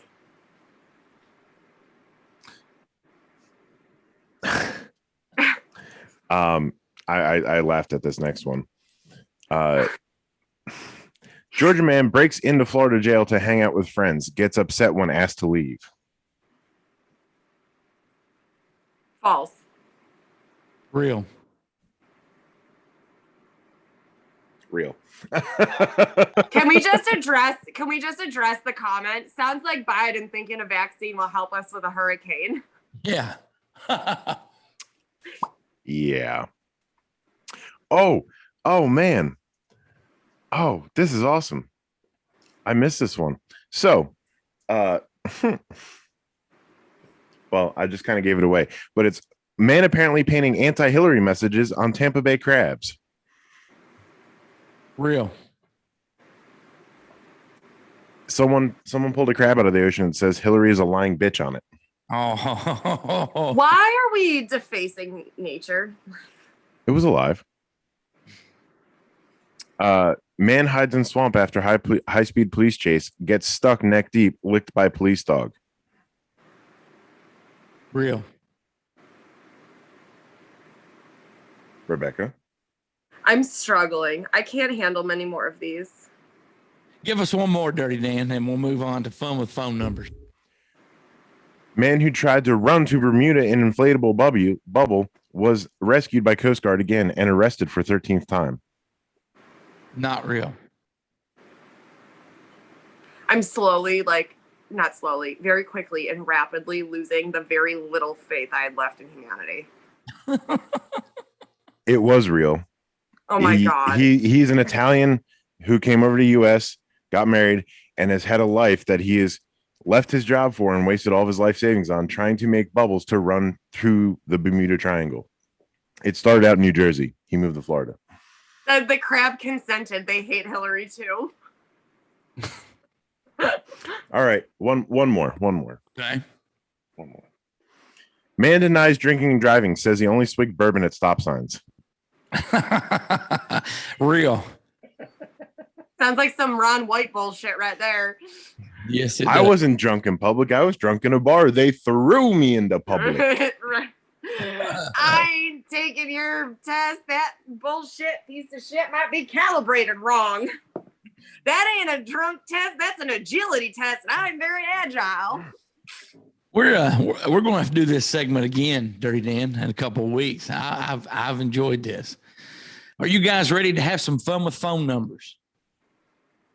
Yes. Okay. These are some numbers that have that I got off the internet that are, some of them have voicemail, some of them you talk to live people, but they're supposed to be fun to call.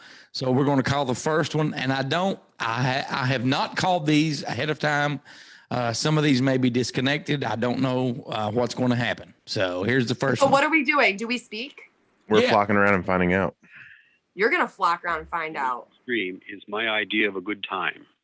After the dance, they went straight home. The hostess taught the new maid to serve. Adding fast leads to wrong sums. The show was a flop from the very start. There was water in the cellar after the heavy rain. They're not listed in the new phone book. A large size in stockings is hard to sell. The juice of lemons makes fine punch. Smoke poured out of every crack. Serve the hot rum to the tired heroes. Those words were the cue for the actor to leave. A yacht slid around the point into the bay. The place seems dull and quite stupid. Thieves who rob friends deserve jail. The frosty air passed through the coat. The crooked maze failed to fool the mouse. He wrote the last novel there at the end. Even the worst will beat his low score. Okay. I stopped that one. Yes. Yeah.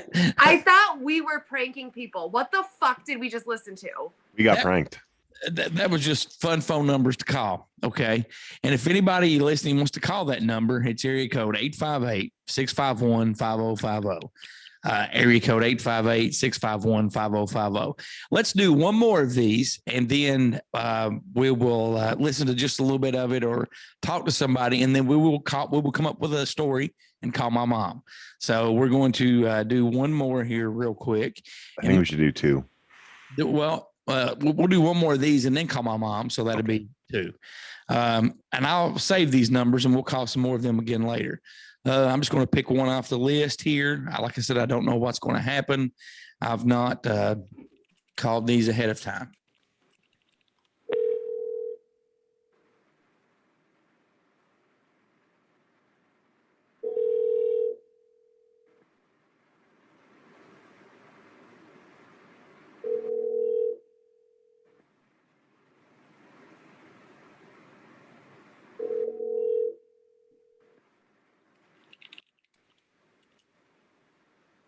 Okay. Evidently, nobody's answering that one. We'll call one more of these real quick since nobody answered, and then we'll come up with a plan to call my mom.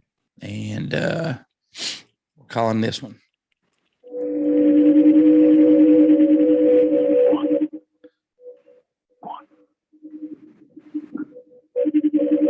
You calling the aliens, Goose?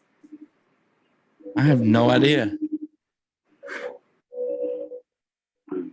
Sounds like somebody's counting. Stop it.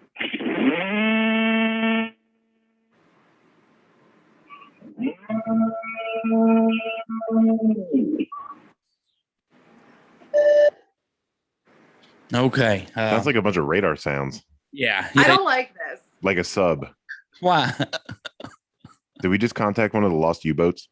I don't, right? What the fuck are we doing? I thought we were pranking people about the refrigerator running. Now, okay. Now, That was just you. what? All right. Here is what we're going to do. I'm going to call my mom. I will let you guys talk. Just tell her that you found this phone at Walmart. This was the last number that was called. You can even say there's a lot of weird pictures in here. You can say whatever you want to, and I'll let it go on for a little bit, and then I'll come to and wait. You know. Did she? No. I have something better. Where was she? Did she go anywhere yesterday? I don't think so. What's the store that she always goes to? Shit. The IGA grocery What the store. fuck is an IGA? It's a grocery store, the International Grocers Association. Hello, is this Miss Gooseland? We're calling to let you know your dog's COVID test came back as positive. Well, No. You gotta. yeah, you don't have to say her name. See, because when I call her from my phone, it's going to show up that like I'm calling her, and her name is actually Racing. Racing. Yeah, and her last name is Sloan. But yes, but you can just say so. I mean, hell, just tell her you found it somewhere, and this was the last number called. You were trying to find the owner. There's a lot of weird pictures. I mean, you could say whatever you want to. You could say, hey, there's pictures of naked midgets on this phone. And let's see how it goes. And like I said, you all string her along as long as you want to, and then I will come in and tell her, she's on the show and stuff. All right, Rebecca, your time to shine now. So here we go. We're calling. Are you gonna let me talk? Mm-hmm. So we're calling my mom.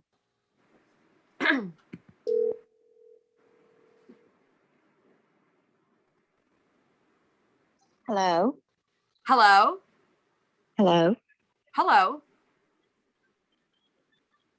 Hi. Hello. Who's this?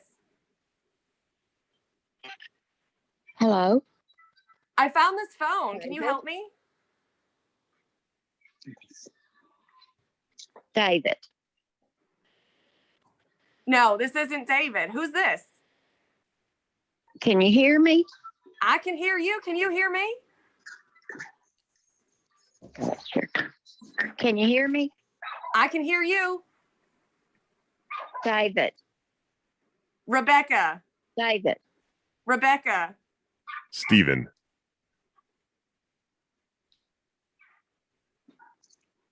I found this phone. Who do I got here? All right. She hung up. Let me call her back here. Let me rig this up another way. She could hear you. Okay. All right. We'll do this one more time. Tell her that you're fucking with her before she loses her shit. I will, but I'm gonna call her back. So let me do the. Hello. Hi, we're calling to reach you about your extended car warranty. David. Rebecca. Steven. David, I know that's you. What? David. Rebecca. Steven. You're funny. hey, Mom. You're funny. Hey, Mom. Yes. You are on Here to Chew Bubblegum with myself, Rebecca Short, and Dirty Dan. And we're having some fun with phone numbers. And you're on the show right now. And Hi, Mama Goose. Dirty Dan. Hi. Dirty Dan wanted to know if you got the COVID shot for your dog Tally. No, I did not, Why? because they don't offer it. Could you all look into that for me and see why they don't offer a shot for a dog on the COVID? We certainly can. Okay. I would really appreciate that.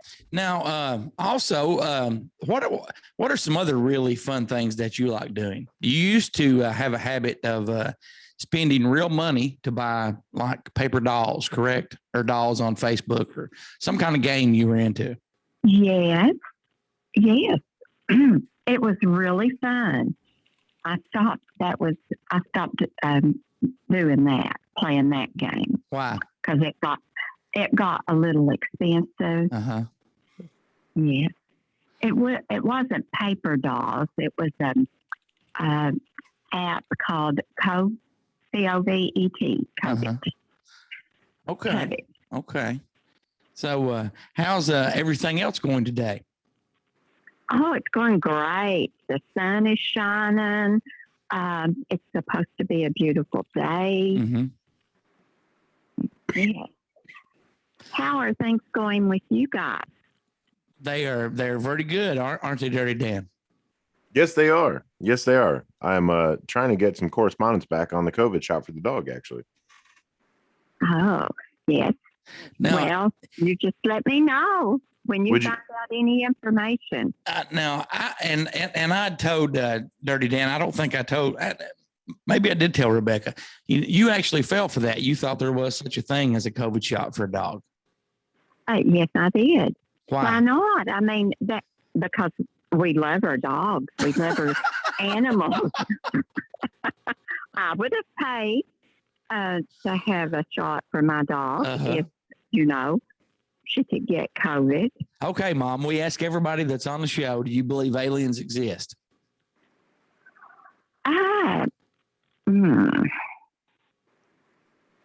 No. Really? Well, see, because I have always thought that you're an alien. Oh, is that right? I think I gave birth to an alien the first time. See, I agree with that statement more.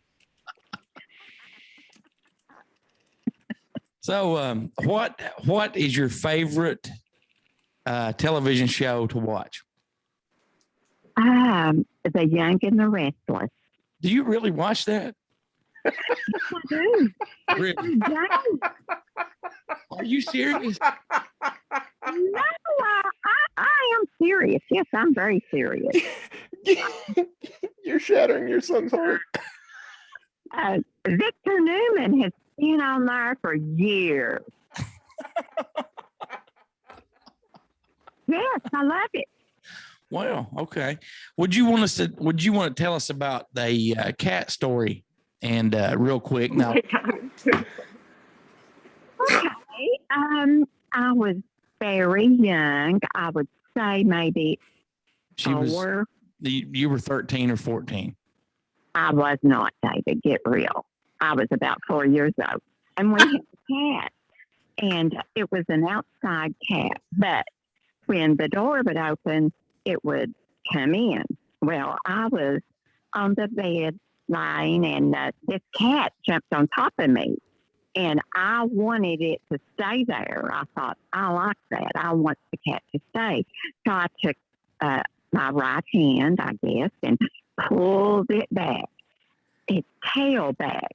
And when I did that, that cat attacked me. And my dad had to get a broom to get it off of me. And every time that he would drag that cat off with that broom, it would jump right back up there. Yeah. Didn't you actually bite the cat's tail, though? Yes, I did. Okay. Yeah. See, you left that part out of the story. Would you also be interested in a feline COVID shot? What? Ask her again, Dirty Dan. Ma'am, would you also be interested in a pamphlet on the feline COVID shot? Yes. Do you need my address? We do have multiple different shot forms. Some 1, some 2, some 3. The 2 and 3 both have a booster for felines as well. Oh, well, could you send me that information, please? I would love to. I will put it on my carrier pigeon, and it should be there in 3 to 5 hours. Okay, that'd be great. It sure would be quicker than the mail this day and time. Right. Well, Mom, thank you very much for being on the show. Hey, can I tell a little story about David? Oh, absolutely. Please share. Maybe not.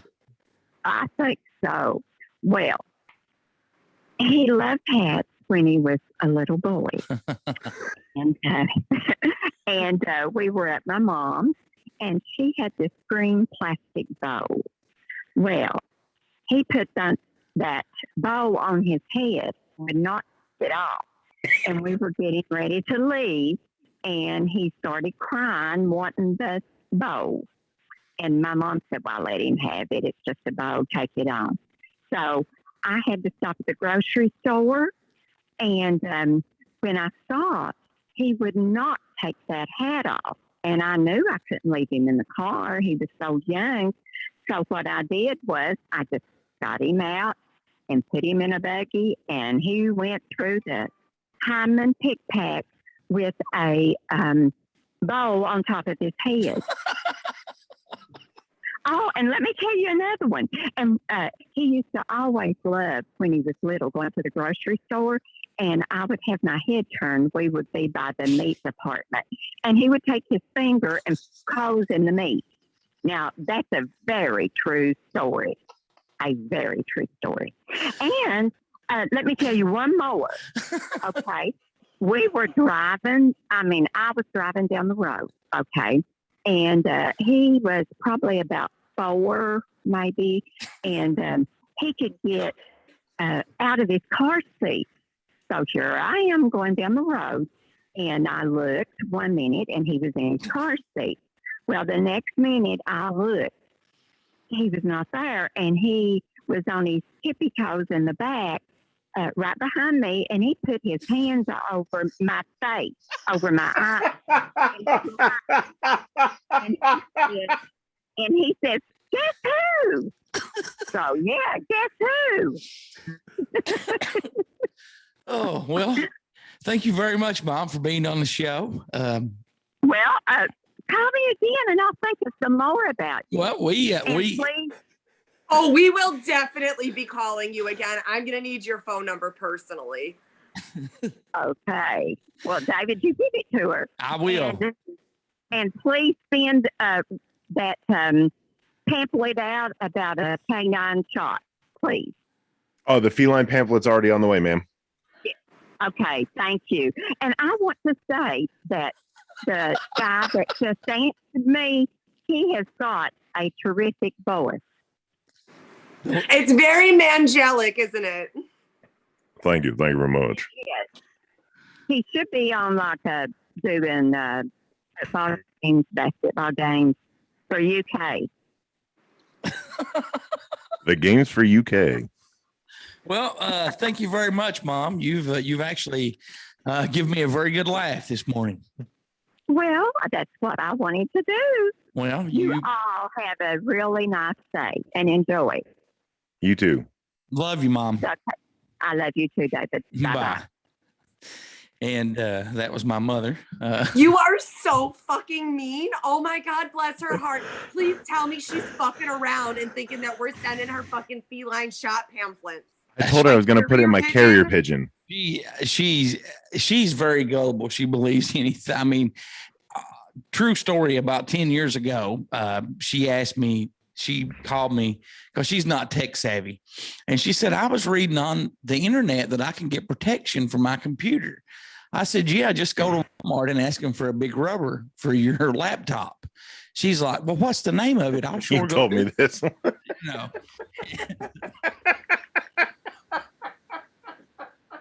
Well, yeah, that is my mom. And I loved it when she's like, I'll tell one story. And that one story turned into 3 or 4 stories.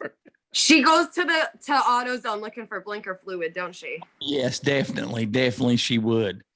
Once I'll have to save that story for another time. But nope, you started it. Go on. Come on. We were getting ready for school, me and my younger brother, when we were little. I was like probably 14. And so, here we are. She starts the car and we're not going. And we sit there for like 10 minutes, not going. And she's putting it in reverse and giving it gas, and it's just not going. And she finally figured out she had the emergency brake pushed in.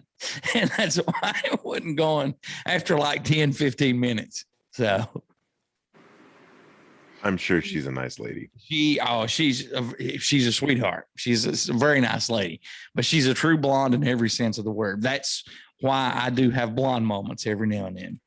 I want to remind everyone, don't forget, coming up this week, we will have 2 episodes of Honest Rebecca Thoughts. We'll be dropping one on Tuesday and one on Friday. And be sure to check that out with Rebecca Short from TikTok and Twitch and myself, Goose. You can always call, text, or leave a voicemail by calling 606-373-3396, or they can email. How can they email Dirty Dan?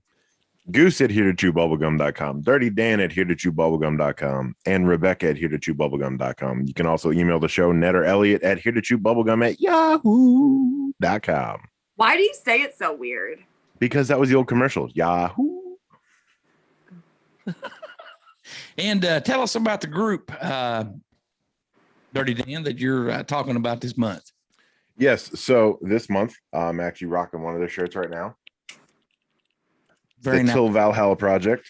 They were established in 2017, rocking the slogan "Where Heroes Live On Forever." Under their wonderful tribute of a logo, the TVP team is all about bringing and spreading awareness of the help our vets and our soldiers need.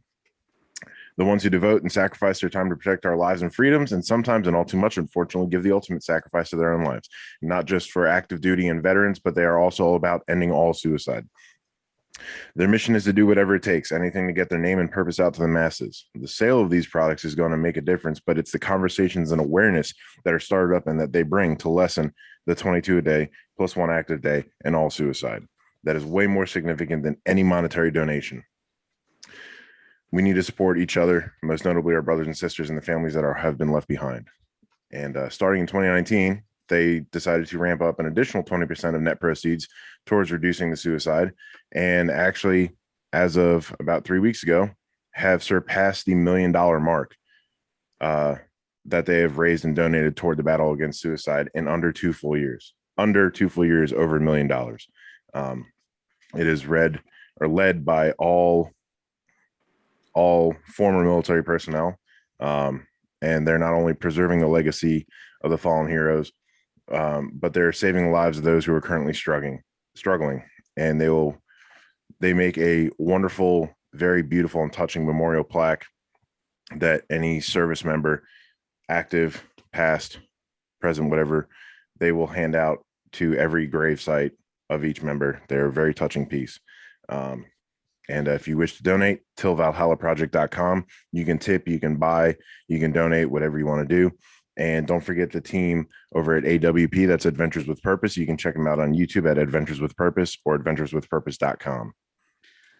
Very well said. I want to say special thanks to Carlin for all the voiceover work. Don't forget about the new Midlife Crisis album out now. And be sure to check out and support our friends with their own shows. I'm talking about CK and Uncle Bill over at deadpit.com. Talk Junkie with Justin Perkins, Jordan and Brad of Down on the Holler, Seth Ambergy with Seth's Daily Podcast, and he also now has an online station. We'll be bringing you that information very soon. Elliot Gertie and Beagle of the Spooky Family Podcast.com, the Mountain Mysteries Podcast.com with Chris Sloan, also Cronkite Snowman and Large Marge over at Paranormal Trucker. And if you want to awaken more, be sure to check out Rebecca Short on TikTok and Honest Rebecca Thoughts on Twitch. That'll do it for this week. We'll see you next week. And until then, so long for now. Maybe I'm not leaving. Maybe I'm just going home. Lock her out.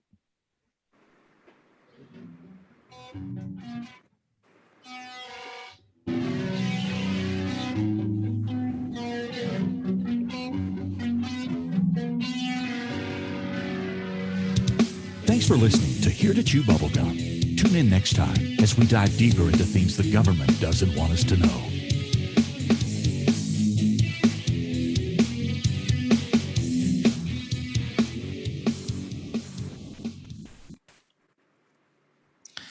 That has got us. That was awesome, guys. Thank you very much. I have enjoyed this. Same with 3. That was cool. I want more Mama Goose stories. Oh my God, we can call her Mother Goose. Yes. Yeah. Oh, yes. Yes. We actually can call her Mother Goose. That's a really good idea. So, but thank you guys very much. Love both of you guys. I will be in touch with both of you tomorrow, and we will do. What the fuck is this, Goose? I am making it. I'm making it. See, It's look at. Grab the camera. There we go. There you go. So, but we'll do the radio show, and then right after She's that, like, we'll do our segment, Rebecca. So, you guys have a are good. we dropping that other one too? Yes, we will drop them both. We'll drop one on Tuesday and one on Friday, like we normally do. So, we will record tomorrow the one that will drop on Tuesday, and then Wednesday we'll record the one that will drop on Friday. Oh, we're not dropping that other one? Which Not one? yet. The one that's private. Okay. Wait, we're recording tomorrow. What time? When we After get to the the radio radio show, like 7.